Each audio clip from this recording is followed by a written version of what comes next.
අයිබුවන් රාක්ෂායන ටීකාවේ 48 වන කොටස. මේකෙදී මොකක් වෙන්න පුළුවන්ද? රාමත් ලක්ෂ්මණත් අද දැනගන්න දේවල් ඔබට රාවණ ඉතිහාසය පිළිබඳ කිසිදු වැඩසටහනකින් මීට පෙර දැනගන්න ලැබුණු දේවල් නෙවෙයි. ඒ නිසා මේ හැම කොටසක් එක්කම ඔබ ඊටා ඌමනාවෙන් ඕනකමින් අහගෙන බලාගෙන දැන කියාගෙන හිටියොත් මීට අවුරුදු 5000කට පෙර මේ මහ පොළොවේ සිද්ධ වෙච්ච සත්‍ය කතා ප්‍රවෘත්ති පිළිබඳව මේ මහ පොළොව මත පසුව වලලා දැමූ ඔබේ ඉතිහාසය පිළිබඳව ඔබට නිවැරදිව දැන කියා ගන්න, ග්‍රහණය කරගන්න, තොරතුරු එකතු කරගන්න පුළුවන්කම ලැබෙවි. ඒ අනුව ඔබට මේ ඉතිහාස කතා ප්‍රවෘත්තිය නිකන්ම ප්‍රබන්ධයක් නොවන බව මේ මහ පොළොවේ තැන් තැන් වලින් අපට දකින්න ලැබෙන තවමත් ඉතිරිව තිබෙන නටබුන් වලින් පවා ඔබට ආඩම්බරයක් දැනෙන්න ගනීවි. මේ අපේ මුතුන් මිත්තන්ගේ ඉතිහාසය බව හිතලා. හැබැයි මම තව දෙයක් කියන්න කැමතියි. ඒ තමයි මේ මොහොතේදී අපිට දැක ගන්න ඉන්නෙත් ඔවුන්ගේම උපතක් බව. අපි යමු වෙනවා 48 වන කොටසට.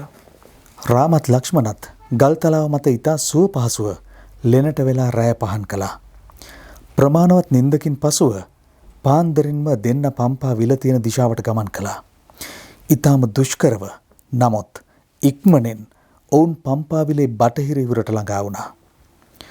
රාම කියනවා ලක්ෂ්මණ ගමන දුෂ්කර වුණත් මේ පම්පා විලේ බටහිර ඉවුරට පැමිණි විගස වෙහෙස දුරු වූවා.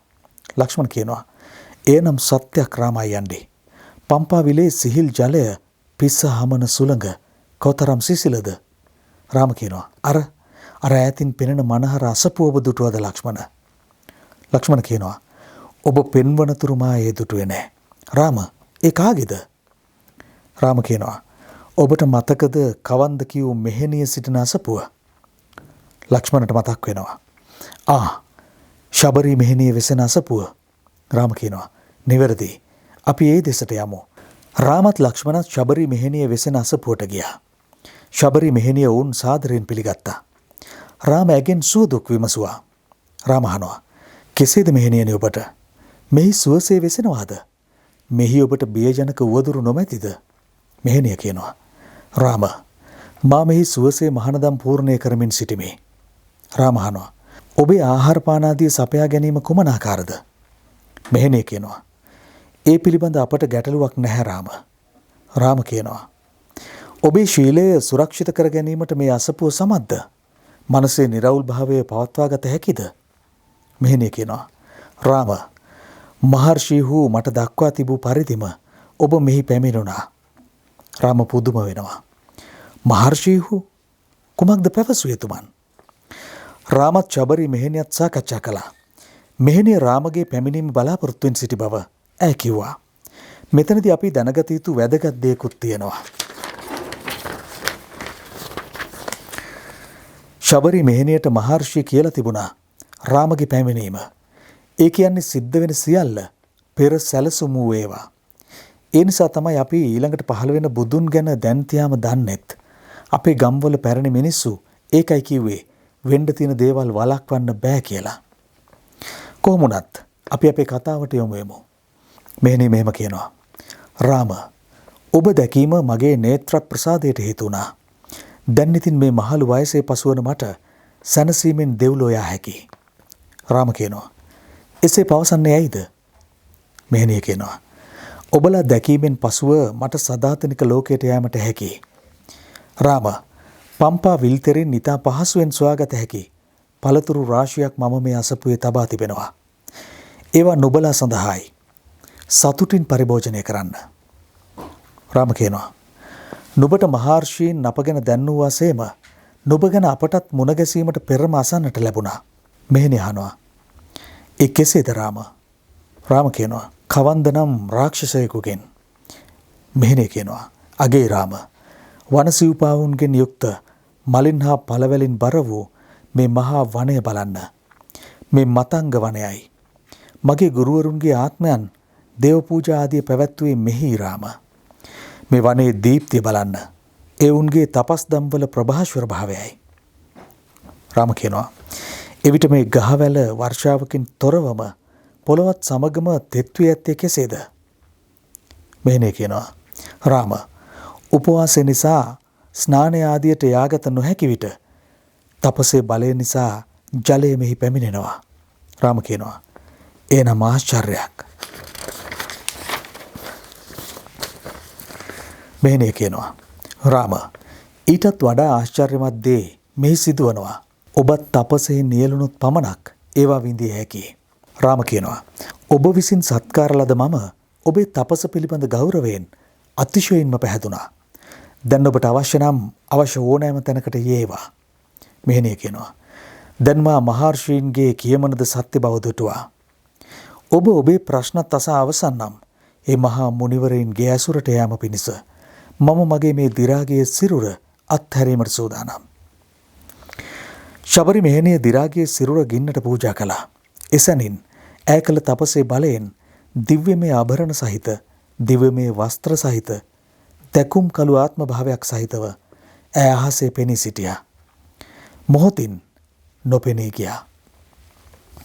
රාම කියනවා ලක්ෂ්මණ බලන්න මේ මහා වනයේ බවුන් වඩන ඔවුන් මොන තරම් ආශ්චර්යමත්ද. ඔවුන්ගේ ඇසුර ලබන්නට අපි මොන තරම් නම් භාග්‍යවන්තද. ලක්ෂ්මණ කියනවා සත්‍යයක්. මා ඇගේ වදනින් පැහැදුනා. ඈ ඊට හොඳින් තවුස්දම් පූර්ණය කර අප එනතුරු ශරීරයේ දරා සිටියා. රාම කියනවා එවැනි උතුමන්ගේ ප්‍රභාස්වර භාවය මෙතෙකයි කියා කිව නොහැකි තරම්. රාමත් ලක්ෂ්මණත් ශබරි මෙහෙණියගේ ආශ්චර්යමත් ගුණයන් පිළිබඳ අසපුවේ ඉඳන් සාකච්ඡා කළා. ඇයට උපහාර පිණිස ඇය ඔවුන් වෙනුවෙන් රැස් කර තැබූ පළවැල ඔවුන් ආහාරයට ගත්තා. රාමගේ මනස ප්‍රීති සිතුවිලි වලින් පිරීලා ඔහුගේ හැසිරීම පවා සෞම්‍ය වුණා.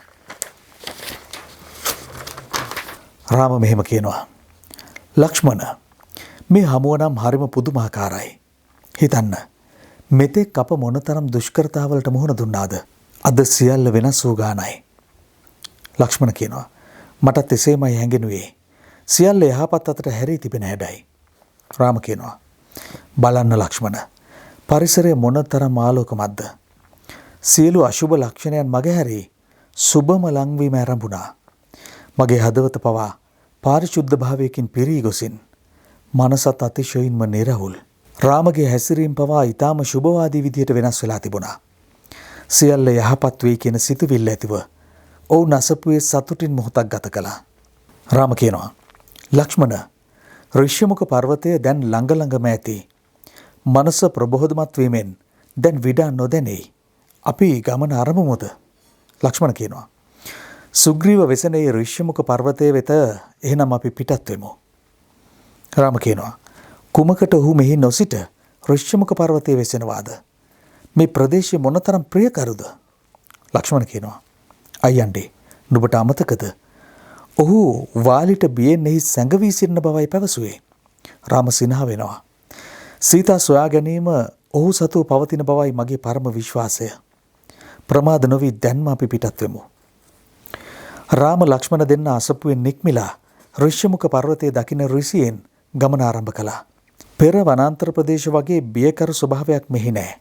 ඉතා සංසුන්ව එහා මෙහා වැනෙන ගසොත් සෞම්‍ය විහඟ ගීතත් පමණයි මේ ප්‍රදේශයෙන් ඇහුනේ. ඔවුන් සිනහ මුහුණු ඇතිව ඉදිරියට ගියා. කෙටි වේලාවකින්ම ඔවුන්ට පුණ්‍ය ජලයෙන් පාරිශුද්ධ වූ අති චමත්කාර ජනක පම්පාවිල දකින්න ලැබුණා. ඇත්තටම මේ විල සිතුවම් කළ මනහර පළසක් වගේ දිලිසුණා. ඒ අසලම ඊට නුදුරින් මතංග විල තිබුණා. රාම කියනවා ලක්ෂ්මණ බලන්න මේ පම්පාවිලේ චමත්කාරය. ඒ විශාලත්වය පුදුම සහගතයි.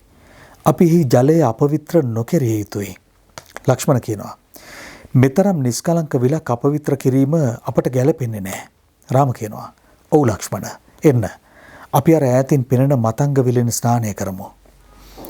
අපූර්ව විශාල සුපුෂ්පයන්ගෙන් පිරුණු නේකවිද සත්ව සමූහයන්ගෙන් ගැවසුණු මේ විලට බැහැලා රාමත් ලක්ෂ්මණත් හිතේ හැටියට ස්නානය කළා.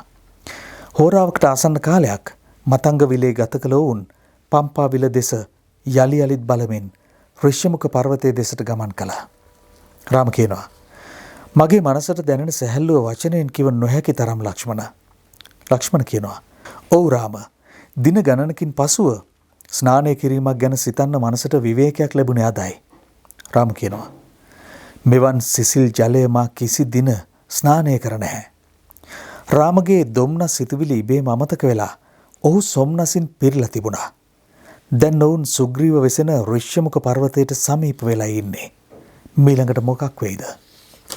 රාම ලක්ෂ්මණ මෙතෙක් කල හිටියේ හැඬු කඳුලින්, බියෙන් ත්‍රස්ත වීමෙන්, කුතුහලයෙන්, දුකෙන්. නමුත් දැන් ඒ සියල්ලෙන් මිදිලා ඊටාම සෞම්‍ය ස්වභාවයකින් ඔවුන්ගේ මනස අලුත් වෙලා. හැබැයි සුග්‍රීවගේ හමුවෙන් පස්සේ රාමගේ මේ සොම්නස තවදුරටත් රැකේද? අපි මීළඟ වැඩසටහනින් මුණ ගැහෙමු.